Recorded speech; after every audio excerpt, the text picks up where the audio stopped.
My name is Amélie Lotte, and I'm the head of the Global Medical Community Rare Epilepsies in UCB. I have done PhD in neuroscience, and more specifically in neuroimaging in epilepsy patient and epilepsy patient suffering from comorbidities.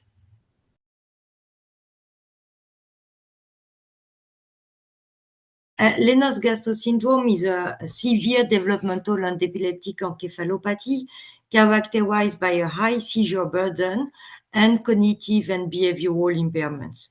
And seizures often remain poorly controlled despite multiple treatments.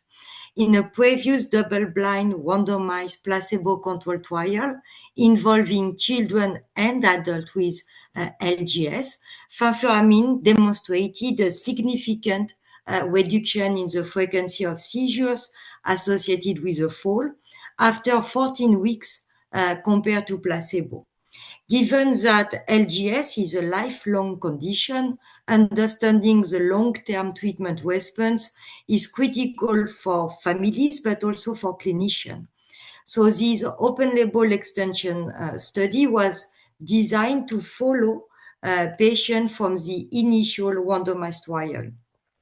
And the primary objective were to assess the long-term safety and tolerability, and also assess the durability of effect, outcomes that are not captured in short-term trial. Other endpoints included caregiver and clinician global impression of change, the change in quality of life for patient, and parents, caregiver anxiety and depression. So who was able to participate in this open label extension study?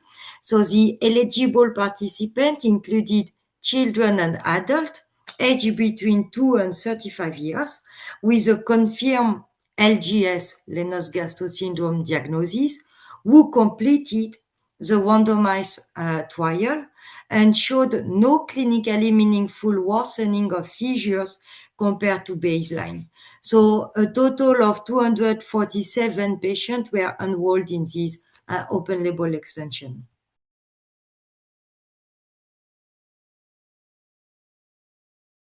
This open label extension study and in general, open label extension studies often better reflect real world treatment use because the dosing is flexible and titrated based on effectiveness and tolerability.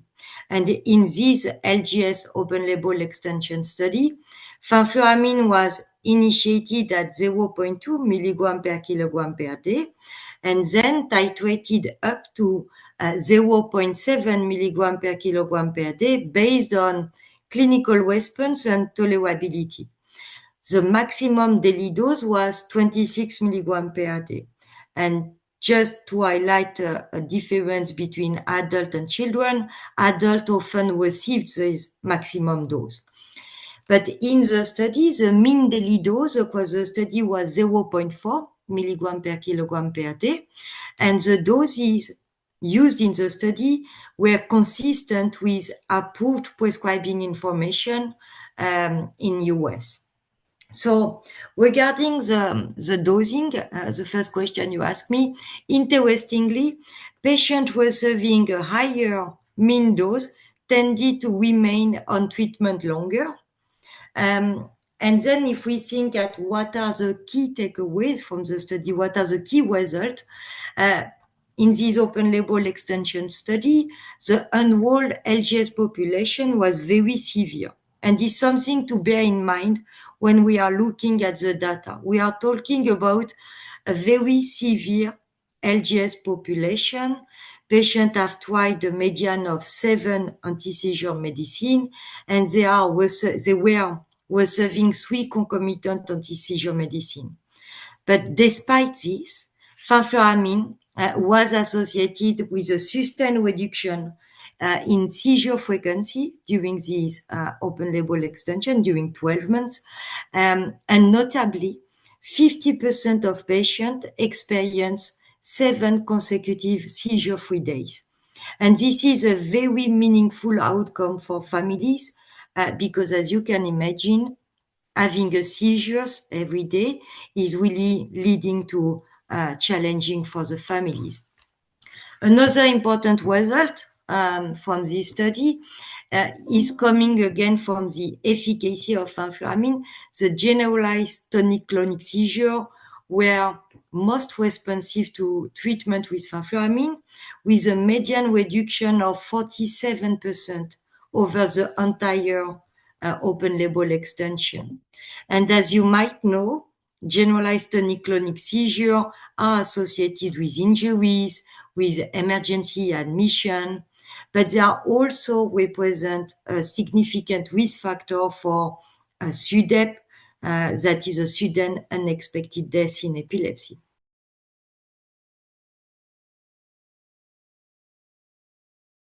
The main takeaway of this study is the fact that fenfluramine demonstrates a sustained efficacy and tolerability over long term, and this has just reinforced the positive benefit risk profile of fenfluramine in patients with Lennox-Gastaut syndrome, aged 2 years and older.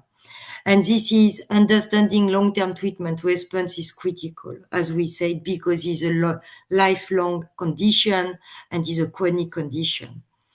Then I think what they need to know is the fact that in this study, the anti-seizure benefit were also accompanied by improvement in global functioning of the patient, but also on the quality of life of patient, and even it reduced the caregiver anxiety after 1 year of treatment. And I think for them, it's very important to be aware of that because LGS is more than seizures. Is really multiple symptoms that will affect the life of the families. So then, if I put myself as a general pediatrician, usually they are, as you know, the first point of contact of the family affected by Lennox-Gastaut. And I think they really play a key role in the early recognition of the disease, you know, and in supporting families through ongoing care. So for me, pediatric provider, for them, the collaboration is key. I mean, these children with complex developmental and epileptic encephalopathies, like Lennox-Gastaut syndrome, they required really a coordinated, multidisciplinary approach to manage not only the seizures, but also all the other challenges, like the developmental and the behavioral challenges. And I will say to them that is also very important to take into consideration, I will say, the emotional and the social challenges faced by this family. So if I come back again to fenfluramine, I will say to them that fenfluramine is one of the valuable treatment options available today for these children living with Lennox-Gastaut syndrome. And really, there is still a significant unmet medical need. So I think for them, it's really important to stay informed about the new treatment option, to support patients and families, and to really collaborate closely with epilepsy specialists, you know, because one key thing in the journey of the patient is really this continuity of care.